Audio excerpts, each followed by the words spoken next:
Hello, I'm Kasia Kuzmicz-Kowalska and welcome back to Science on Trial and Error. It's episode 2 of our new season. But first, 2 quick announcements. Thank you for tuning in to our first episode and for all your wonderful messages. Your feedback means the world to me, so keep those messages coming. Also, based on your suggestions, I've launched a Buy Me a Coffee page. If you enjoy the podcast and would like to support us in covering software license costs and expanding our project, you can find the link in the episode description. Expect to find behind-the-scenes snippets, short posts, and perhaps even a newsletter. While I don't honestly anticipate huge profits from this venture, I'm excited to explore its potential, so thank you. Now, let's dive into today's episode. Transitioning careers can be a daunting task, requiring you to navigate your strengths, your preferences and practical decisions, all while grappling with the emotional aspects of the change. Imposter syndrome often creeps in, prompting you to question your choices and motivations. It's a challenging journey, but one that's made easier with advice, resources, and reassurances that it's okay to think beyond academia without feeling like a failure. I definitely needed to hear these things, and at one point, the message came from a stranger.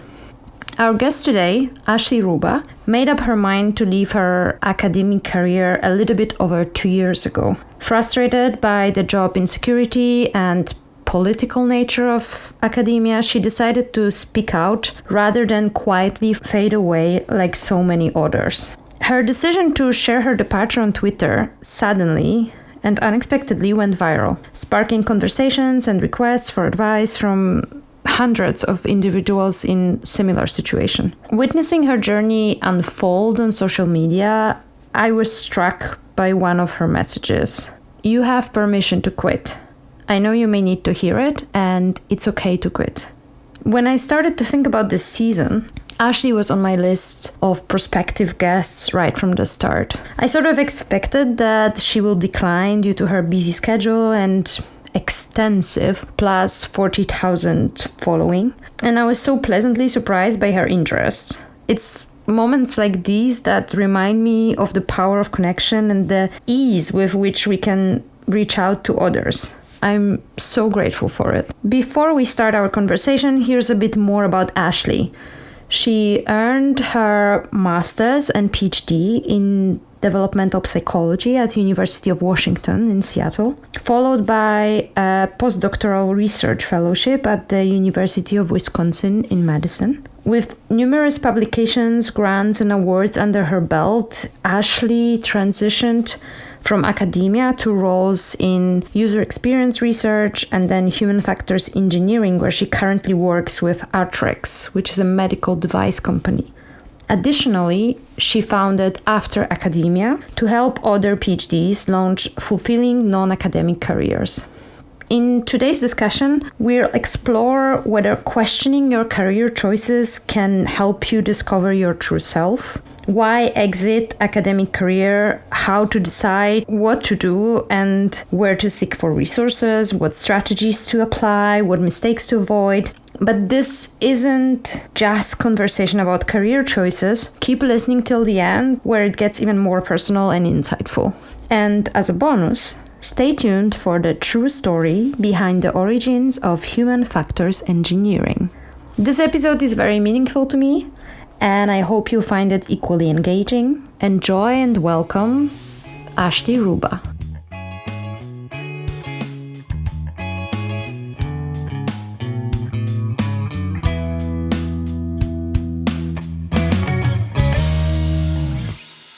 Hi, Ashley. Welcome to Science on Trial and Error. I am very happy that you will be our guest today.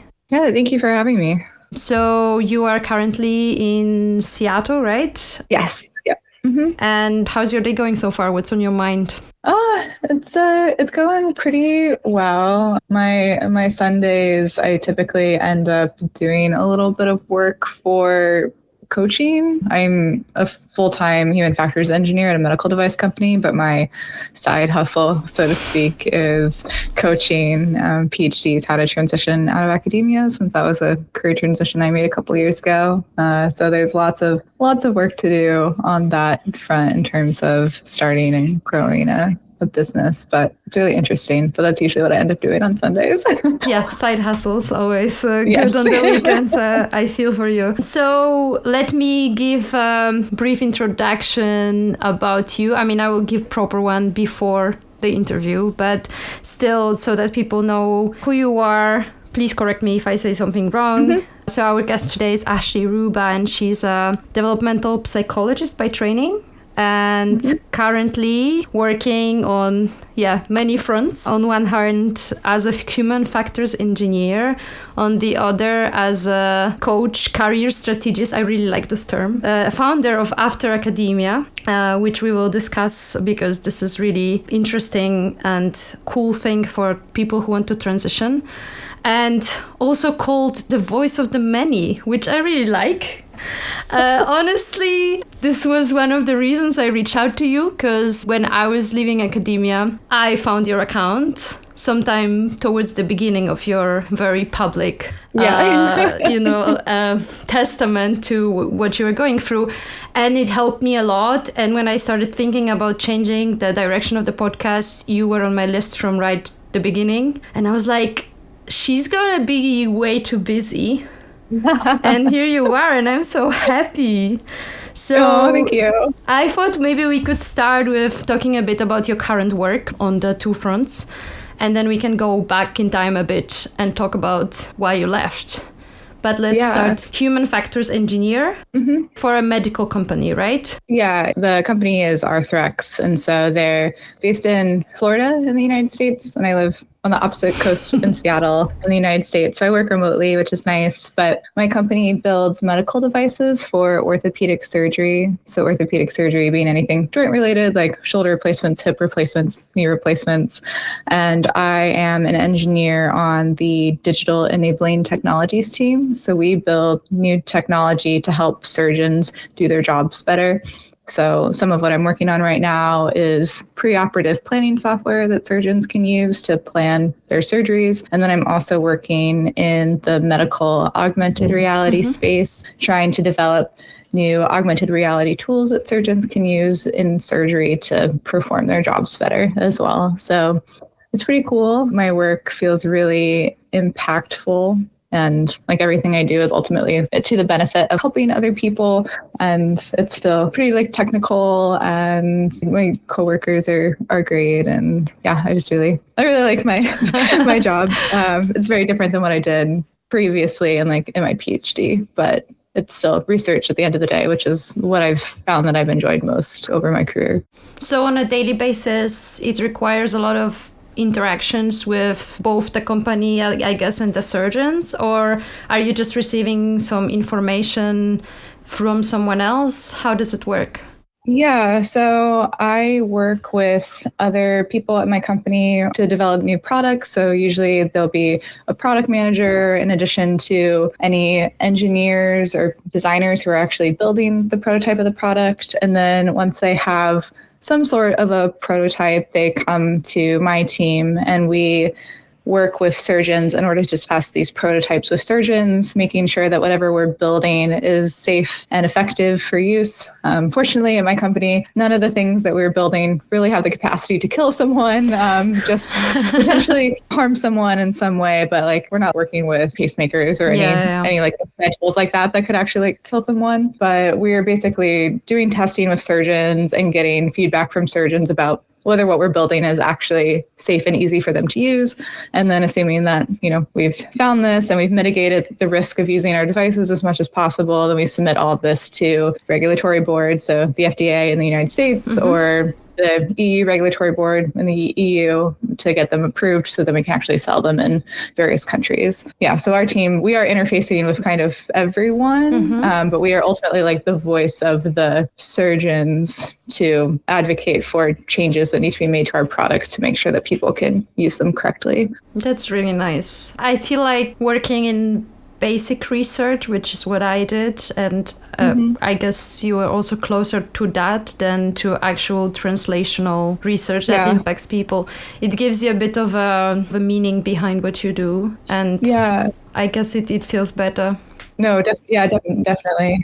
Yeah, I mean, in my PhD, it was developmental psychology, so I was studying how babies learn about other people's emotions, which is like very important work to do, but the impact wasn't as clear because I'm publishing these really long research papers that maybe only a handful of people will actually read. And while I did want to get into the intervention and assessment space, it was still mostly what I was doing was basic research, and the impact wasn't as clear as what I'm doing right now. So after you left academia, you worked as the user experience, the UX researcher, right? How different was that job from what you're doing now? Is it somewhere close? Yeah, it's similar. So if UX research is like this big umbrella, like human factors is part of UX research, but human factors engineering has been around for longer. So it became more of a thing in World War II when plane cockpits became really complicated and you still had highly trained pilots who were crashing planes. And so instead of blaming these really highly skilled pilots, the engineers thought maybe we should just redesign this cockpit to be easier to use by taking into account like human limitations and trying to reduce human error as much as possible. So that's essentially human factors engineering. You see this mostly in highly regulated industries like aerospace industry and the automotive industry and medical devices, things where you could build something that could actually hurt another person. It's really just concerned with making things safe and effective for use, but not necessarily like, is it fun to use? Whereas UX research, that became more of a thing, early 90s when computers were becoming more of a thing. And applications. Kind of more in like the software side of things. So we are slowly like bringing more of that into our work because we are working with new technology. So there are software interfaces and people are going to be judging whether something is easy to use based on the user experience. Our team is actually quite new in my company. We used to contract out a lot of our engineering before, but now we actually are hiring and have like an in-house team. They are related fields, but human factors engineering, it's like a mixture of psychology and ergonomics, whereas UX research is much more social sciences in general. And if you have like a social sciences background or even humanities background and are like skilled in qualitative research, that can be a good fit for you. But human factors is like definitely more on the psychology side of things. So you worked as a UX researcher at Meta, right? Yeah. And how did you find that experience? Was it also a remote job? I guess. Kind of. So Meta has offices in Seattle. I could work at home, but I ended up going in a lot of the time because they fed me. And so I was a grad student, I'll do a lot for free food. So I would go in because you could get breakfast and lunch. And then if you really wanted to stay late, you could get dinner, but I usually went home before that. I didn't mind that. That's kind of the only reason I went into the office. I joined Meta at a really weird time. I joined 6 weeks before they did their first round of major layoffs. And so that was very chaotic, as you can imagine. Someone on my team was laid off. I was stressful. I was just thrown into the deep end and was like, yeah, you need to finish this project. I've only been doing this for a few months, but sure. And I did it. And then last year, it was just more layoffs. My manager was demoted, essentially. We had multiple reorgs, projects were getting cut. And it was just, I was a contractor and I didn't really see a path forward to grow. Yeah.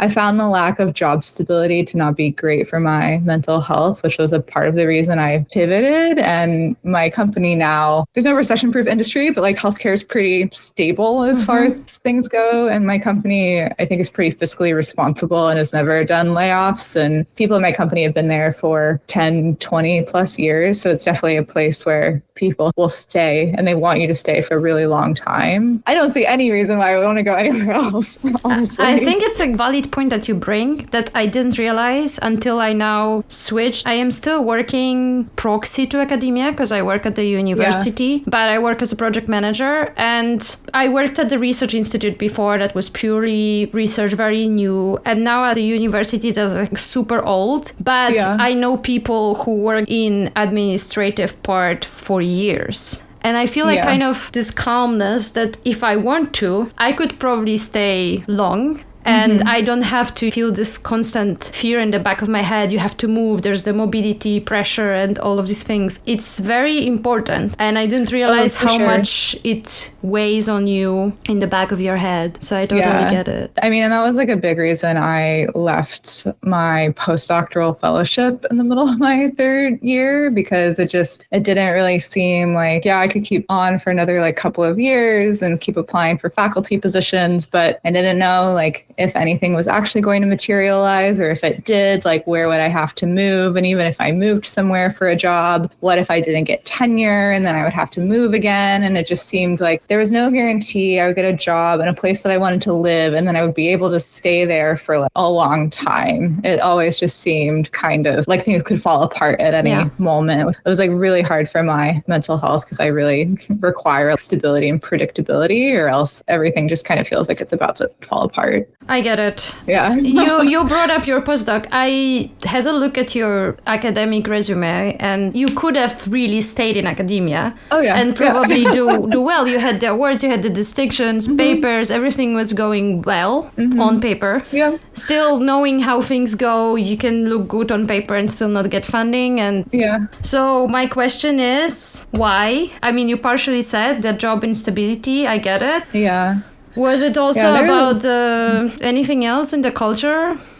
It was a lot. It was a lot of things. I actually considered leaving academia at the end of my PhD program. I had sat on a faculty search committee in my fourth year and saw the process from the other side, and saw how faculty were hired, and thought, I'm never going to get a job, because we were like cutting people who had CVs that were like way better than mine. And the process, it was not merit based, and it was very like, it's not transparent. It's not really transparent. No. And I was just, wow, I don't know if I really want to stay here. There was like a lot of pressure to perform well, and I was performing well, but it was just like the pressure that I didn't like. So I actually looked at UX research careers at the end of grad school, because I was in Seattle. I did my PhD in Seattle, and there's a lot of tech companies here, Amazon, Microsoft, Google, like all of them are here. It was such a big departure from what I was doing, and I was studying babies. I'm like, I don't know if I really want to just not work with kids and go to a tech company. And so then I applied for a fellowship through the National Institutes of Health, which was the fellowship that I got. It was the only one I applied for. So I took it. And then I started my fellowship at the end of 2019. So like 6 months before COVID-19 happened. Yeah. Had COVID not happened, because my original plan was to apply for faculty jobs in 2020 and 2021. I might be a faculty member right now. Like I may have actually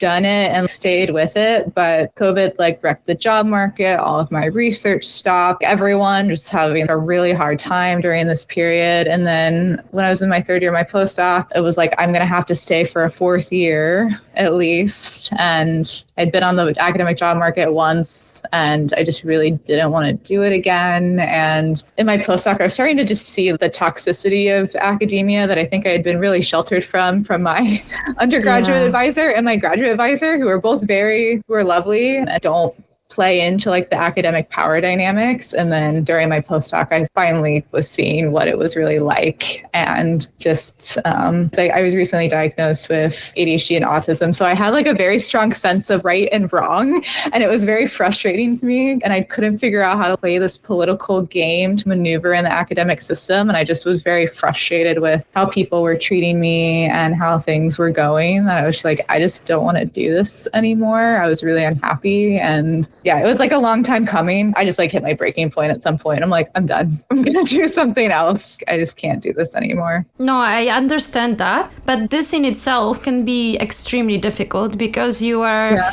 on one hand, you are facing leaving what you already sacrificed a lot to do, because academia, has its cost. And then on the other hand, you are facing total stress and shock and fear of looking for a job outside. What do I know that translates? What will work? And you decided to do it publicly, sort of, which I am quite impressed.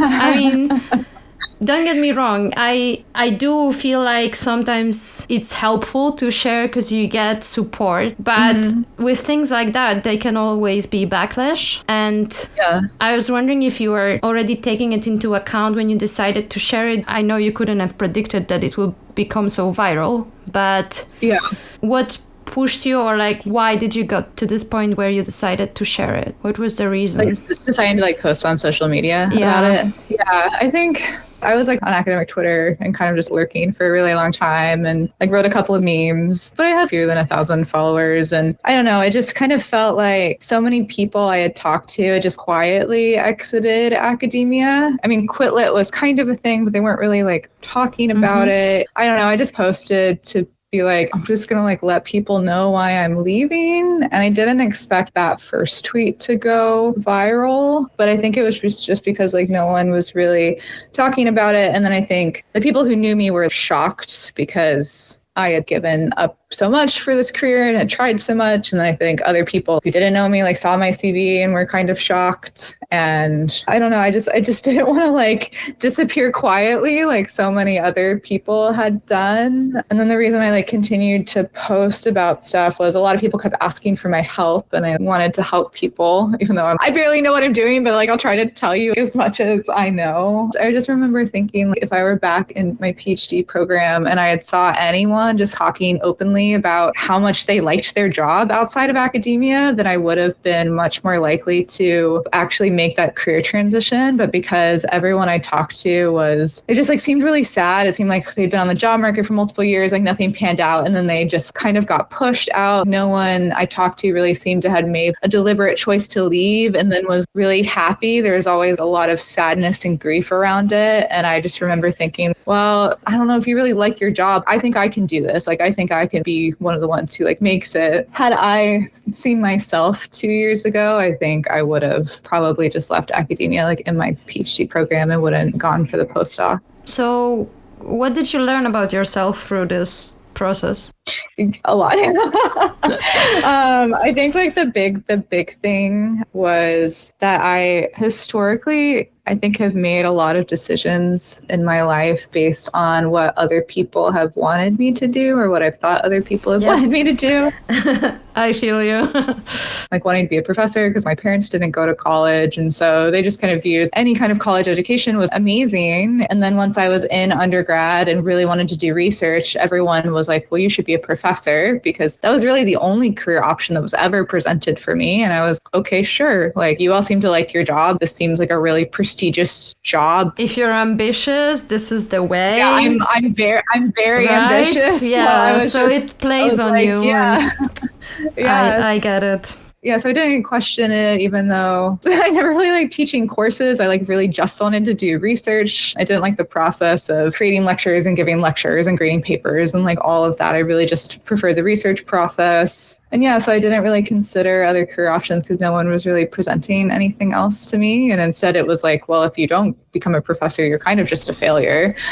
And I was like, well, no, I'm not a failure. I have a very deep fear of failure. But I think once I sat down and kind of questioned, like, why do I believe that this is the only career where I could be happy, or the only career where I can find like prestige and intellectual fulfillment? Started questioning that. And then I started questioning a lot of other things about various other aspects of my life where I'm like, why am I doing this? Am I just doing this because other people want me to do it? And part of that has been like, you know, being diagnosed with autism and just appreciating how much I mask around other people and slowly like trying to pull those layers off and be like, is this really how my personality is? Or if I contorted myself into this person because I think this is more palatable for other people. And the past 2 years have been a process of pulling all of these layers off and being like, is this me? Or is this like what I think other people want me to be? I still am not quite sure like what the ground truth is about myself, but that's been the biggest thing I've been learning and unlearning the past few years. Yeah, I understand it. I've been constantly questioning my self-worth ever since honestly, the PhD for me was really a rough patch. Oh, yeah.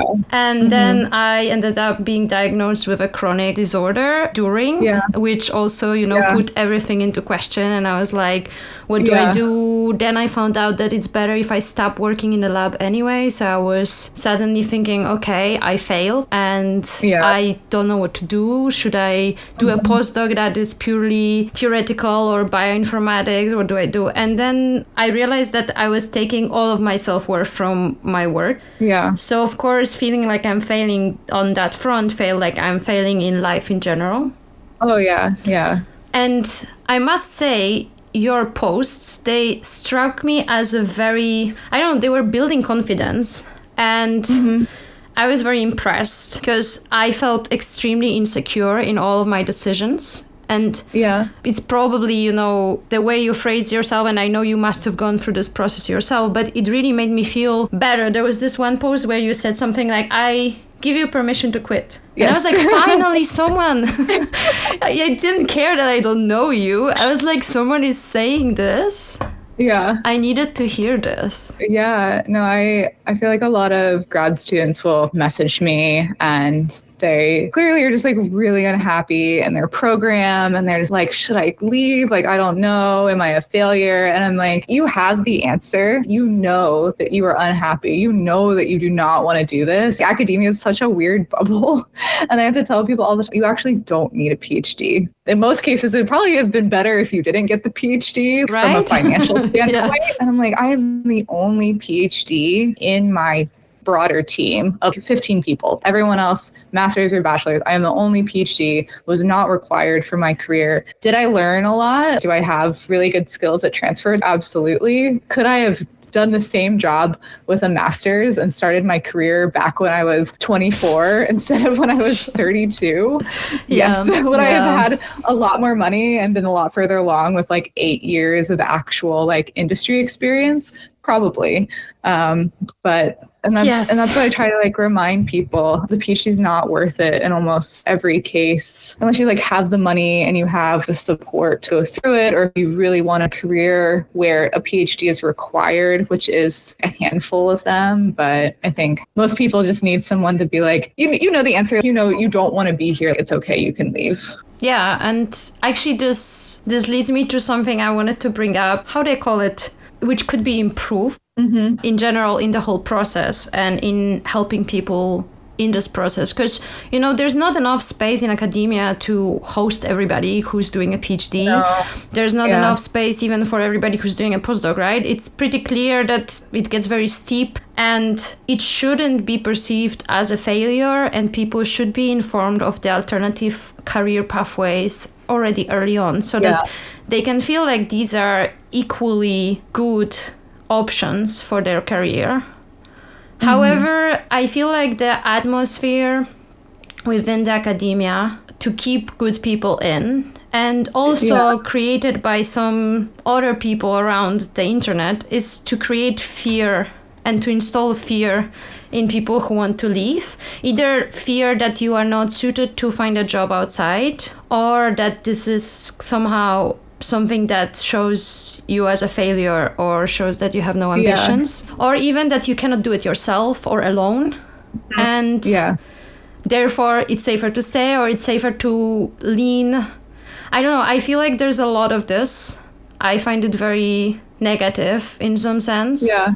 And I was wondering, what are your feelings about this?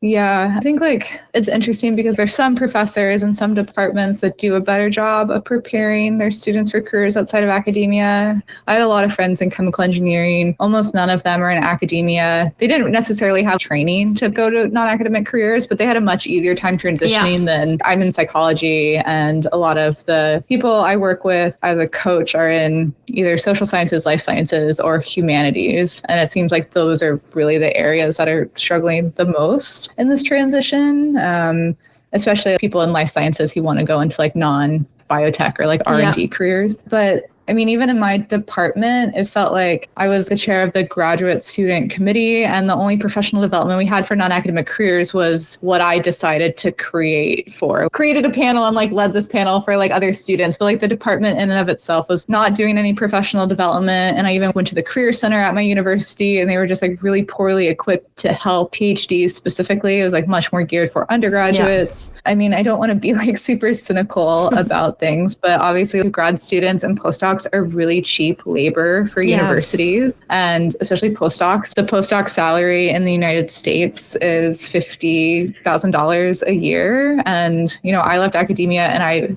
immediately started at like twice that at an entry level position. So you're paying like these highly skilled researchers not that much money, and then you're barely paying graduate students anything. But if graduate students didn't teach classes, the whole university would just completely fall apart. So as long as people are still wanting to get into PhD programs, it's just a supply and demand problem, and there's actually no reason for anything to change. And only now the federal government actually seeming to care about the postdoc situation, because so many labs are having difficulty finding postdocs. It reached a huge crisis, yeah. But I mean, if you look at like the federal data for the United States, it's still about like 50,000 PhDs are conferred every single year, and that number is not decreasing. It's continuing to increase. So as long as people are still wanting to go and get a PhD, universities are not going. There's no reason for them to pay anyone more. I mean, in Europe, it varies. It depends country to country. You know, you have certain regulations. I would say I come from Poland. In Poland, it is just ridiculous. Like a PhD student have to tutor high school students to afford a flat to share, and it's just ridiculous. Yeah. So yeah, I totally get it. That's kind of how it is here. Yeah. I mean, like I did my PhD in Seattle. Cost of living, it's like one of the most expensive cities in the United States. And over half of my stipend was going to rent. I was working multiple other jobs, and we even like went on strike at one point because the university wasn't even going to increase our stipend to keep up with an inflation. And just the amount of pushback we received from the university about this, they just were really not willing to pay us more. It was like very clear that they just didn't care, and they were not going to increase our stipends. So that was pretty demoralizing, like going through that. So where did you get support, or where did you find the resources to really learn about what you could do? Was it your network? A little bit, yeah. When I had started talking to PhDs in Seattle, it was like a lot of UX researchers, but then I ended up getting on LinkedIn and talking to a couple other people. I knew that I wanted to do research, like as opposed to any kind of other career. That's what was most interesting to me based on, you know, my skills and my interest. So I did that reflection, and then I didn't talk to as many people as I wish that I would have. I made several mistakes, I think, when I was leaving academia. And one of them was I didn't really network that much, and I didn't pick like a single career to target. I just kind of applied to a variety of different research careers, which worked out for me, but it's definitely like not a very effective job search strategy. But yeah, and then I ended up taking the first job offer that I got because I was just very much wanting to leave academia. And then that first job, it was a true entry-level position at a small consulting firm. And after 3 months there, I learned a lot, but I got like really bored of the work because I was doing a lot of just note-taking and data collection, not doing any kind of study design or project management. And it really didn't seem like they were going to allow me to do that for a long time, like at least a year. And that just wasn't, I mean, I was getting paid a lot, but I was just really bored. So that's when I ended up applying to this job at Meta kind of on a whim, and then ended up getting it and leaving because they were going to allow me to do these things that I wanted to do in my job. What did you find the hardest? Was rephrasing and kind of reevaluating your skills that you took from academia the difficulty, or was it more learning how to interview informally? And, you know, because this is something that people are really, they get terrified of. And sometimes you go on the internet and you find some resources, and the only thing you get out of this is that this is a lot. I don't know where to go. What do I do? Oh, yeah. Yeah, there were a bunch of resources that I've actually like put together. I've made a list of them so far, and there's actually over 50 of them now, kind of like scattered in various places. So there was really no like central hub for information. I figured out how to write a resume. I think I still made some mistakes in writing my resume, but it was good enough to get me several interviews and then the job offer that I ultimately got. I think like there were two things that I kind of struggled with. The first was deciding whether or not I wanted to continue working with children, because my PhD is in developmental psychology, and I was like, well, I could be research scientist or like doing something in like ed tech if I wanted to keep working with kids, or I could just go and do research somewhere else. And I didn't really know what I wanted to do. I was a little worried that if I wasn't going to working with kids anymore, then I would just not enjoy my job. But I found that that's not true. And I guess what I realized is I like the research process more than any specific research question, but I know for other developmental psych PhDs, working with kids is like more important to them than like doing research. And so I didn't really have a great answer to that question, but the hardest thing for me was it was more like the emotional transition was harder for me than like making a resume or interviewing or anything like that. It was going from being like, I'm an award-winning expert in my field to like, now I'm at an entry-level position and I'm kind of starting over. And did I just waste like an entire decade of my life? And also I'm getting paid so much more to be doing so much less work and trying to get over this. I don't actually need to work all the time and trying to recalibrate. Okay, what does my life look like now that I'm not? What do I like to do? Yeah. I'm like, what do I like doing in my free time? And this is what it feels like to just not be like, worrying if I'm doing enough work or if I'm good enough like all the time, and that kind of emotional transition. And also the transition from I am doing everything by myself to I'm working in a team of people and like I have one portion of this larger project. But I didn't feel like that transition was as hard for me because I wasn't a professor. So I didn't really feel like I had full autonomy over my research questions anyway. I was always having to run things by my advisors. So in terms of autonomy, that's kind of the amount that I have now. I still run things by my managers, but I also have a lot of autonomy to write up things how I want or design studies how I want and whatnot. So did you have a period of grieving over your academic career? Yeah, definitely. And I initially was like, oh yeah, I'm gonna like keep collaborating on these projects, finish up these papers, and was very, oh yeah, I'm definitely not going anywhere. I'm still gonna collaborate. And then as I got further and further away, I'm like, I just don't care. Like I have papers, literature reviews that are unfinished. I have study ideas that I'm happy to give to someone else if they want. Like I wrote a 5-year grant that those studies, I'm never going to do them. Yeah, but grieving that part. And then also just like so many other things were changing in my personal life. I moved states multiple times and, was changing jobs multiple times. And it was just like a big period of change. There's definitely like some grief involved and maybe more just like bitterness a bit, that right? Over the past few years, which I think was bitter also in part because as I became more popular in social media, I'd have a lot of people reach out to me telling me the worst possible stories you can imagine about their academic experience because I am like a pretty vulnerable person and like I can hold space for a lot of people. And I think people felt safe disclosing all this to me, a stranger, because they didn't have anyone else they could talk to. And a lot of people were like, this is when I'm going through my advisor, like, I don't know what to do. What should I do? And so I've just heard probably like the worst stories you can imagine, every department, every university, every country. And I'm just, wow, this problem is worse than I thought. So I feel like I did get like really bitter. Then also couple that with being on academic Twitter, as my account got more popular, getting backlash and harassment from like academics. And I was like, wow, this is not really what I expected. Did you get blamed for the postdoc crisis? And because I really feel like this is ridiculous.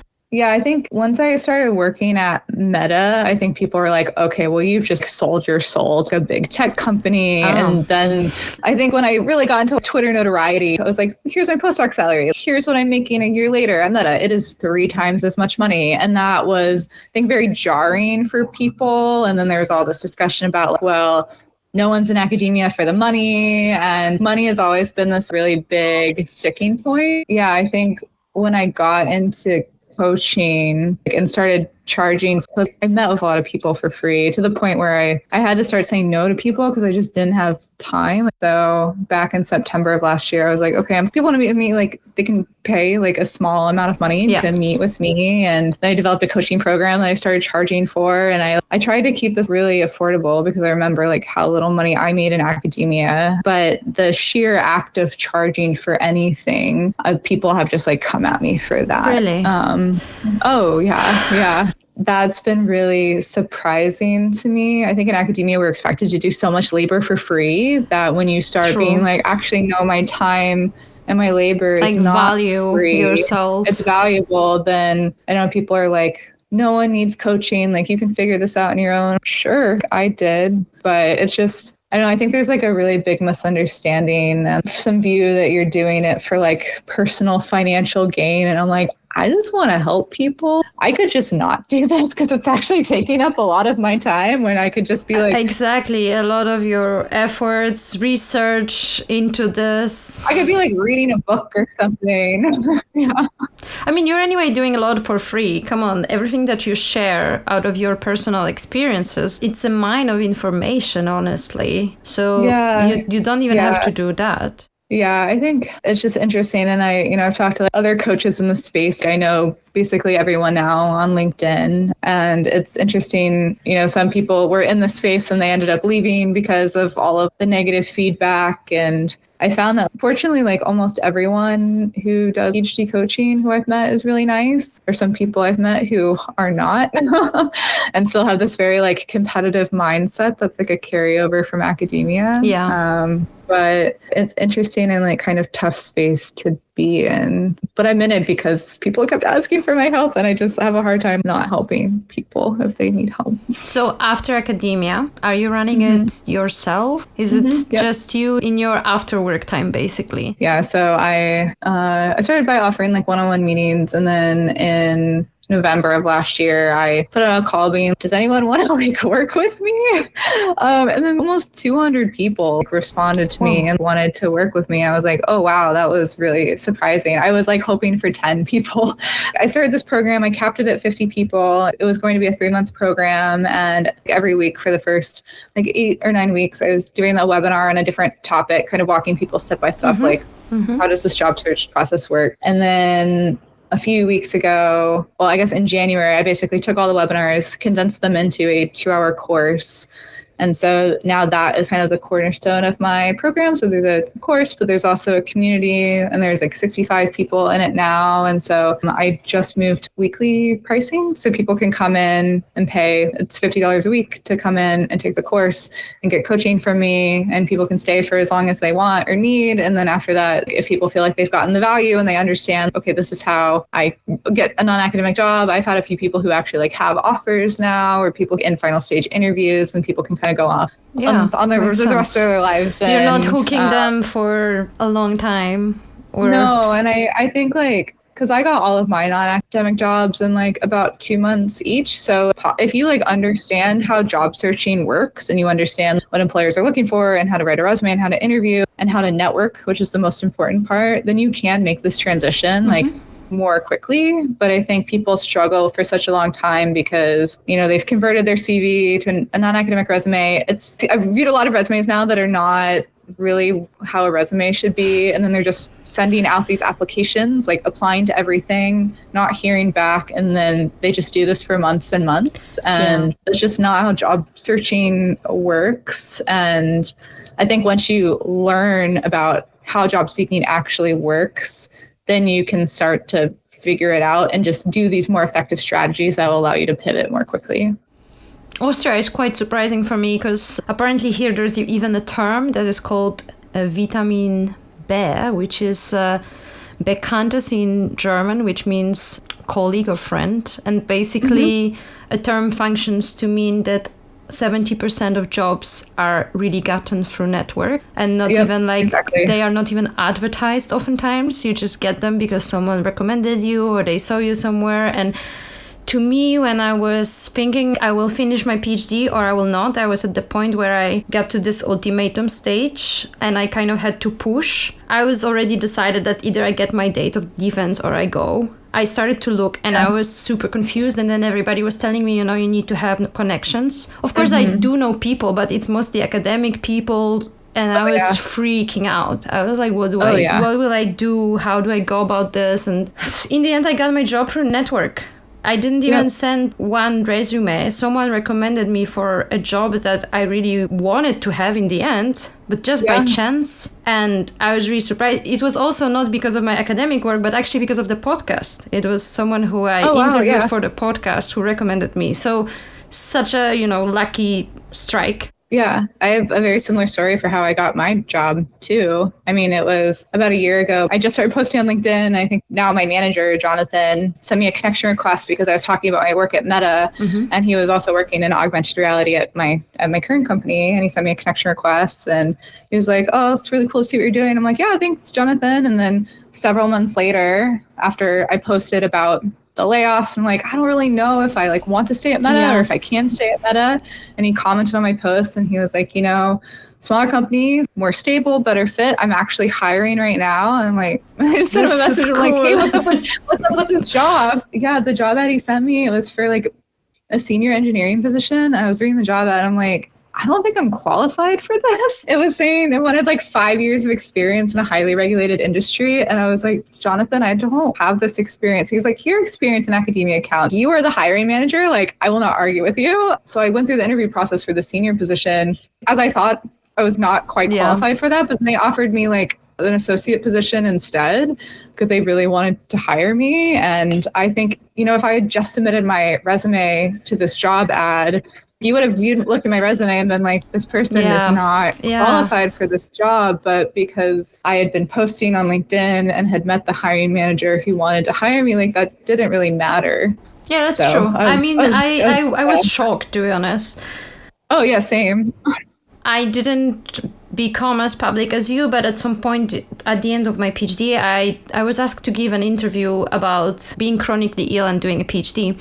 And I was really struggling whether or not to do this. Because I was like, what if it kills my prospective job opportunities? I was still kind of not sure what I'm going to do, but you can Google and then you see this. And then I was like, do I even want to work for someone who would not hire me because of this? I realized that actually maybe it's even better because it saves me the drama and the experience of finding out that someone would treat me differently because of that. And I thought the same when I saw that you were sharing about being neurodivergent. I mean, I know that now it's not such a stigma, thank God.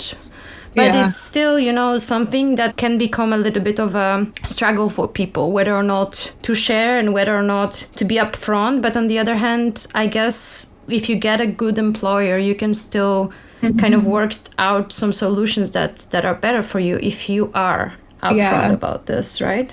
I mean, this kind of just happened like a few months ago because what had happened is I had seen other people posting about having ADHD on LinkedIn, several posts where I was like, oh, that's so cute. That sounds like me. And I would just comment on people's posts and they were like, you might want to get like assessed for this. And then I started reading more about like ADHD and autism. And I was like, oh my God, how did I miss this? Because again, my PhD is in developmental psych and it's in emotional development specifically. But I think like a lot of the signs of autism and ADHD, they're really based on boys. And how like those presentations are in boys, not taking into account that women and like non-binary people will like mask really heavily. And then when I made this post, like I actually had like someone on my team reach out to me and they were like, oh, I actually like was just recently diagnosed with ADHD too. And I was like, oh, like, yay. I was like, help. Like, I'm trying to like work with my brain more instead of like fighting against it. But, one thing I'm realizing now is meetings are really hard for me. And I have like a lot of meetings. I have some like auditory processing disorder where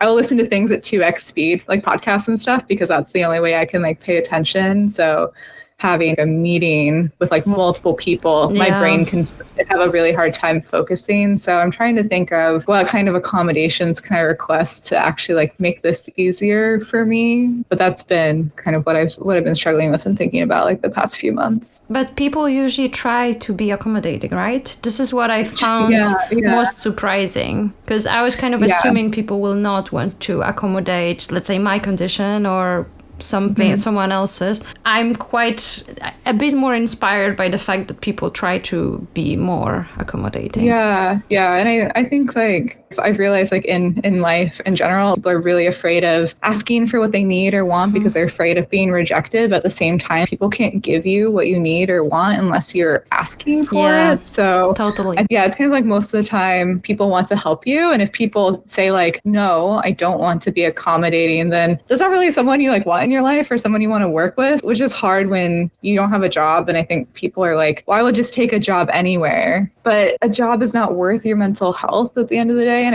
I try to tell this to people in academia. Yes. Like, I think it's important to realize. I think it's something that I realized way too late.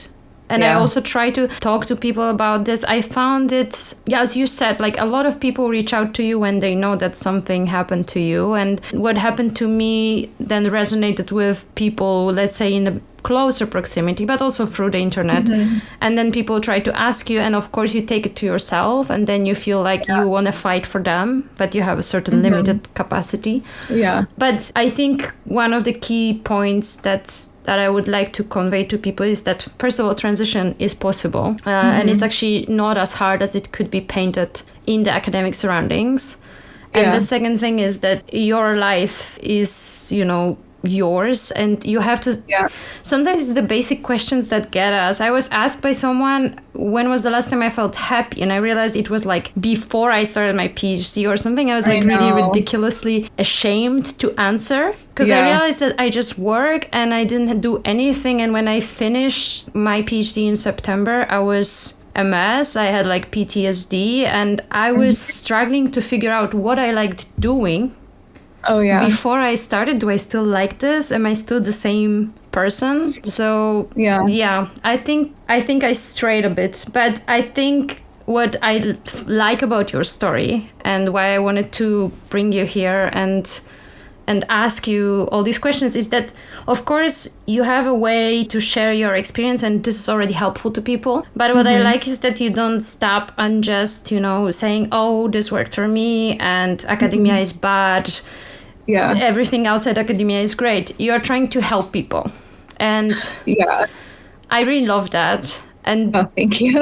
I'm glad that you see that, because I think I've had people tell me that I am anti-academic, or I think academia is awful, and I definitely I don't believe that. I think the working conditions in academia aren't great for people unless you're tenured faculty, and even then, I actually work with several tenured faculty right now who are in the process of leaving academia, because I know you think you get tenure and everything's great, but I have people who've been faculty members for 20 plus years, and they're like, I'm actually done. I don't want to do this anymore. But it's just, I don't know. I really believe in the ideals of academia and being a professor, being a thought leader and mentoring people, creating knowledge, running my own lab, all of that still sounds really amazing. But it was just the reality of the situation just didn't match up with what I thought it would be. I wish we could improve things, but the problems are so deep and systemic that I just don't think anything's going to get better until more people leave, unfortunately.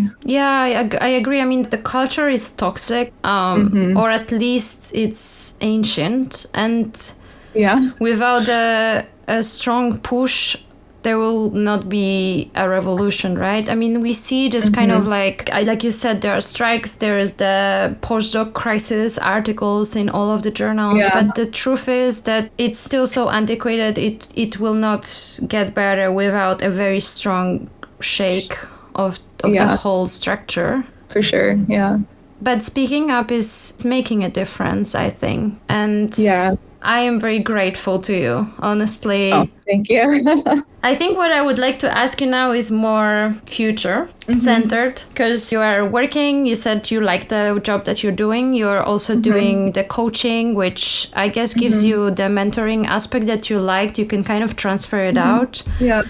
So what would be the dream for the next few years, let's say? And what would be the kind of dream, the big dream? I know.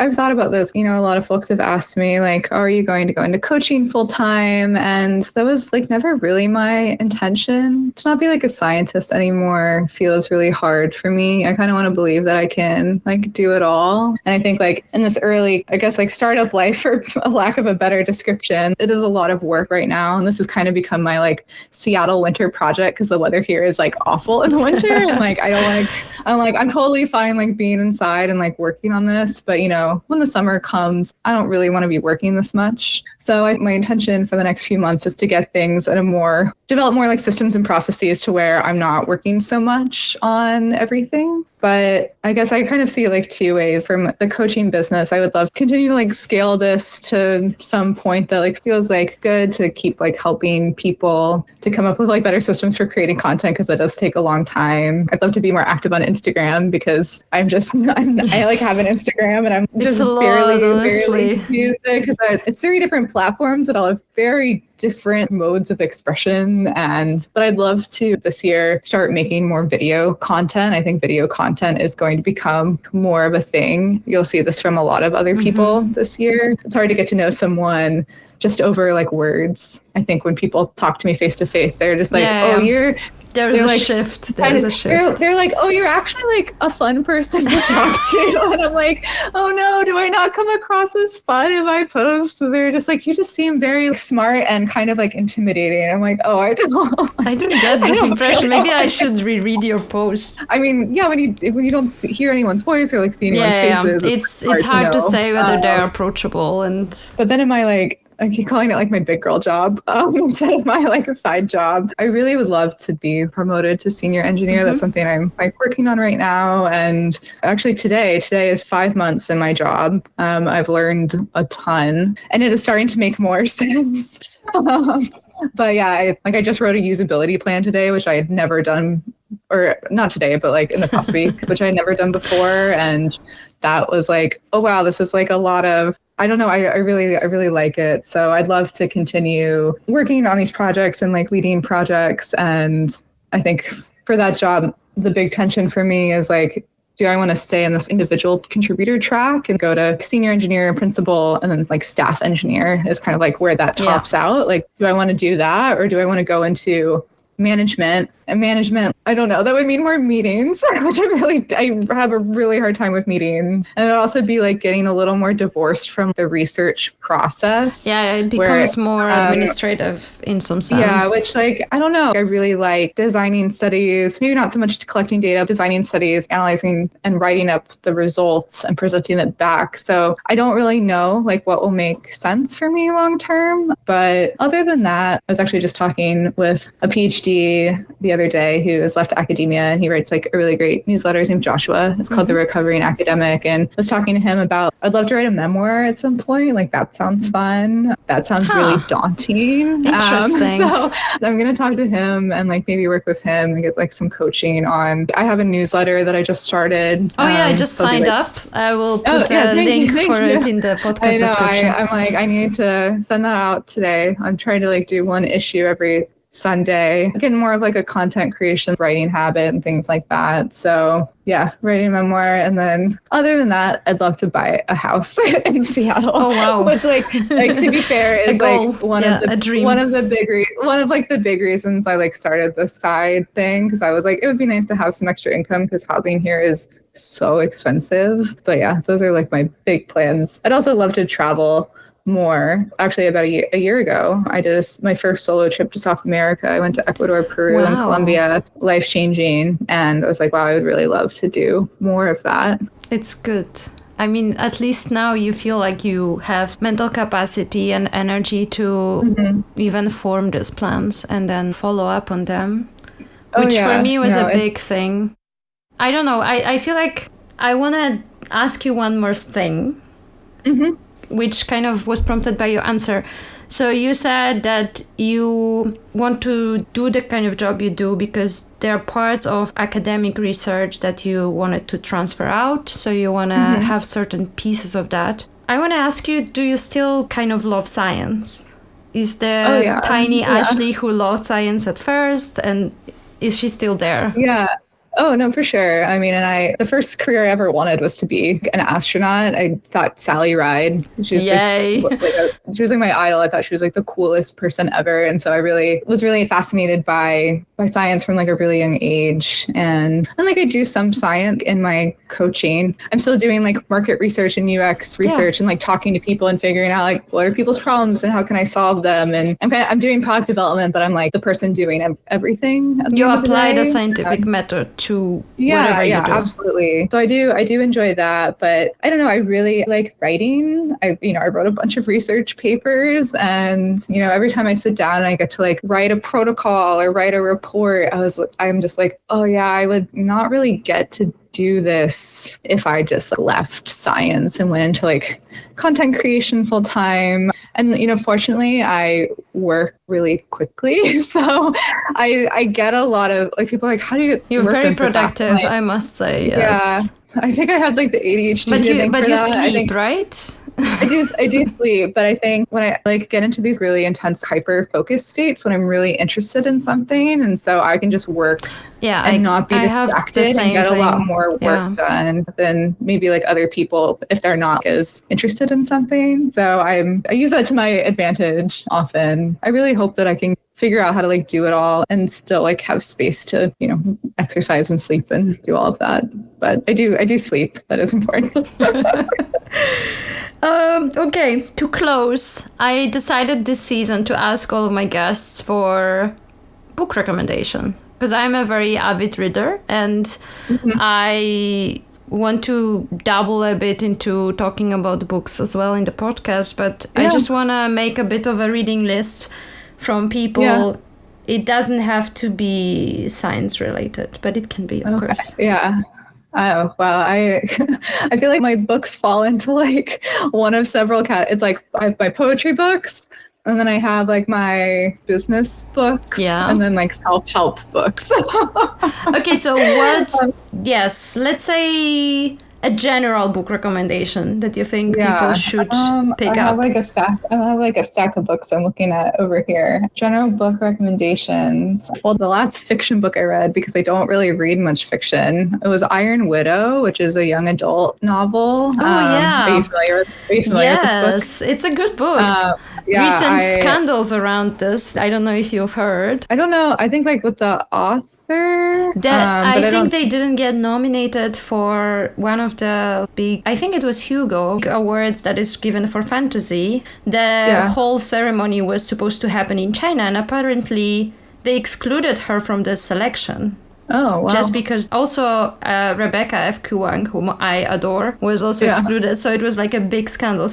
Haha, way to not explain the scandal. Briefly, the Hugo Awards are one of the key awards for fantasy and sci-fi, and the Hugo Awards ceremony last year was held in China, and it turned out that several authors, including Xianjiao Shao, the author of Iron Widow, and for instance Rebecca F. Kuang, got excluded from being nominated, supposedly for not qualifying, but then it became clear that they were actually excluded for political reasons or supposed political reasons, namely the content of the books or their social media presence could potentially become an issue or be considered as incendiary in China. So basically it ended up being a case of overcorrection from the side of the Western organizers rather than pressure from the Chinese side. Feel free to check it out. It was covered by Guardian, for instance.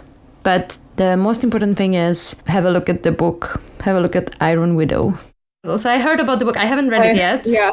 Is it good? It's a young adult book, but apparently like the original draft was definitely like NC-17, like pretty, because I was reading this and I was like, oh wow, this is like a pretty intense young adult book. But I mean, I loved it. I was like, this is great. But I don't read much fiction because like I said, I'm usually reading business related books. I just finished reading. I'm like looking over here. This is the book I'm reading right now. Oh, so wow. Alex Hormozy, I just read like his first book. It's basically about like creating offers. Yeah. So it's like a business related book, but I learned a lot, right? I have like a lot of people who reach out to me and ask for help, but it's the process of getting people who they're interested in you, but they're like not buying from you yet. How do you like nudge them along so that they will buy from you? Yeah, and that's it's like not easy. It's not. So I'm learning a lot about sales and marketing, and it's actually like it's just a lot of human psychology at the end of the day. I think academics, when they hear sales and marketing, they like bristle. Yeah, right away, like, right? This is gross. And I did too until I realized like, oh wait, this is just psychology. I'm a psychologist, and so it's been really fascinating to think about how do you convince people to like buy things. Yeah, it's a without really, being shady, like a really right? slow process. Yeah. Yeah, I get it. It's fascinating. And I've interacted with a few people now who are like really good at sales and make sales seem very effortless and not like high pressure and not salesy. And this is how a couple coaches got me to work with them. And I'm just like, I'm watching them sell their programs to me and I'm like, you make this look so easy. And I'm like, you've convinced me that like you can help me solve my problem. I think that's something I'm working on for this year as well, is how to be like a better marketer.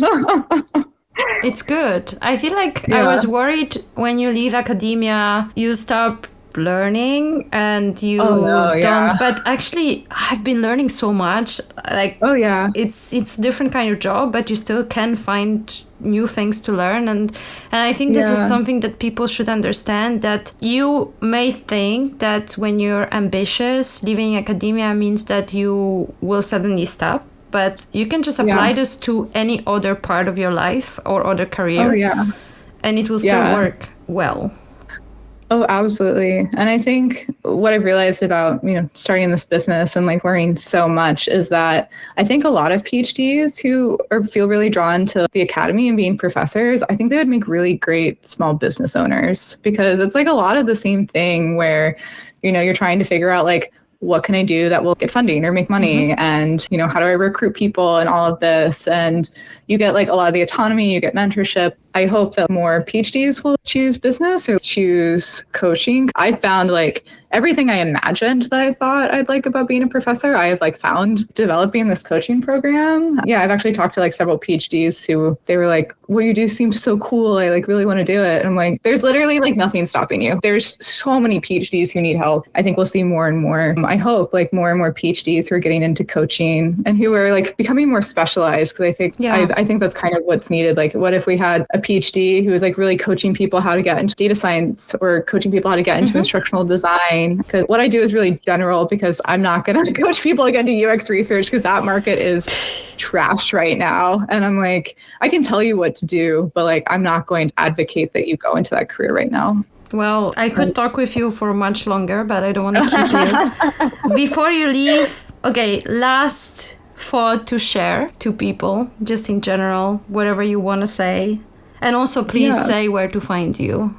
Yes, you can find me on the internet everywhere.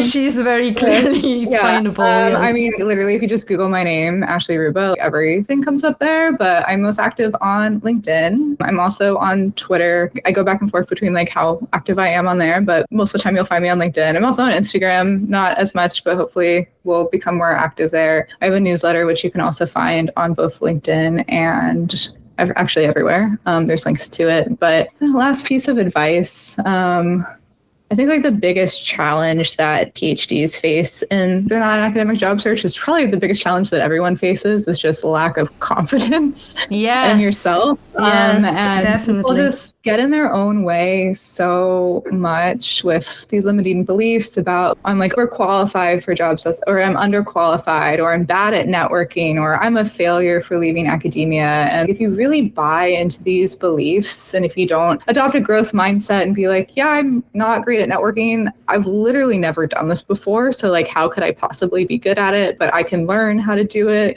If you want to go into content creation, like you can literally learn anything. Like PhDs are expert learners.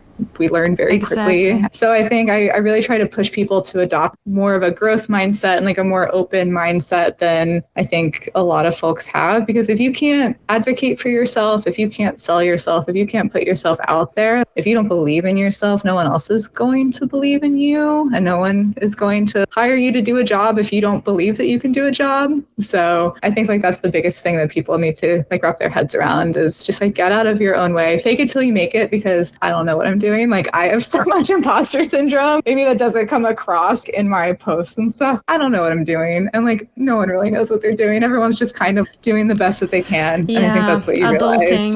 Adulting. That's a good message. I would say I'm signing under this, both my hands. Yes. This was definitely the biggest problem for me. But as you said, you have to be your own champion, because no one else will. Mm-hmm. Thank you so much, Ashley. Yeah, of course. Yeah, thank you for having me. It was a pleasure, and it was really great chatting with you. Oh, thank you. And good luck with everything. Yeah, you too. Ciao. Bye.